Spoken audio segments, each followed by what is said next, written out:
Welcome students to this video, which is part 3 in a series of 3 videos looking at quantitative chemistry for the higher tier AQA Combined Science trilogy course for chemistry paper 1. Please don't forget to subscribe, like and share this video so that I can continue to produce content to support students across the country.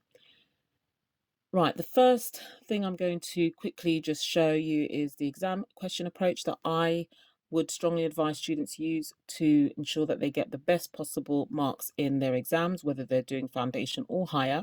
I talk in a lot more detail about these steps in previous videos on this channel, so please feel free to pause the video now and have a look, or better still, watch some of the previous videos in this channel where I discuss it in more detail. Right, so now we're going to look at the first step in this particular method. So what are the limiting reactants? So again, just like in previous videos, I have a stepped process. This process in particular is 7 steps. And the first step is to write a balanced equation. So I'm given information about aluminium reacting with iron 2 oxide to produce iron and aluminium oxide. I balance the equation, as you can see, and then step 2, I write down any known masses that I've been given. So I've been told that 16.2 grams of aluminium plus 32.0 grams of iron oxide are reacting. I then, in step 3, write down the relative formula mass for each of those reactants. And step 4, I can then calculate the moles using the mole equation. And because steps 2 and 3 are written as they are, it's just like me putting a divide line between steps 2 and 3, and that's basically the mole equation. So 16.2 grams divided by 27 will give me 0.6 moles of aluminium, and 32.0 grams of iron 2 oxide divided by 163 will give me 0.2 moles of iron 2 oxide.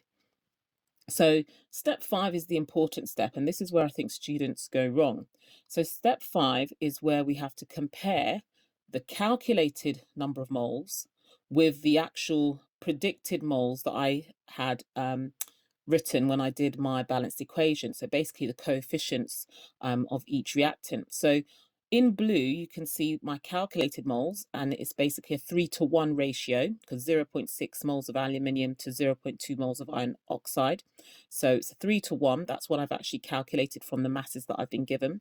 But from the balanced equation, it should be a 2-to-1 ratio. So basically, step 6 says whichever calculated moles is less is the limiting reactant or reagent. So for 0.6 moles of aluminium from my balanced equation, I should have 0.3 moles of iron 2 oxide if it's a 2-to-1 ratio. And I don't. I have less than that in actuality with the masses that I've been given. So therefore, iron 2 oxide is a limiting reactant and aluminium is an excess. So that's the bit that you might struggle with, but I'm going to give you an opportunity to try and work one out for yourself. So have a look at the screen, pause the video and try the question. Right, now you've had an opportunity to try it yourself. Here's the answer. Hopefully you can see that you've got it right, or if you've got it wrong, where you've got it wrong.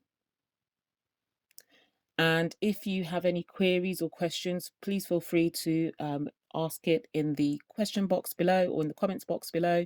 And finally, please don't forget to like and subscribe and share this channel so that I can help more students. And I wish you all the best in your future exam in chemistry. Good luck and goodbye.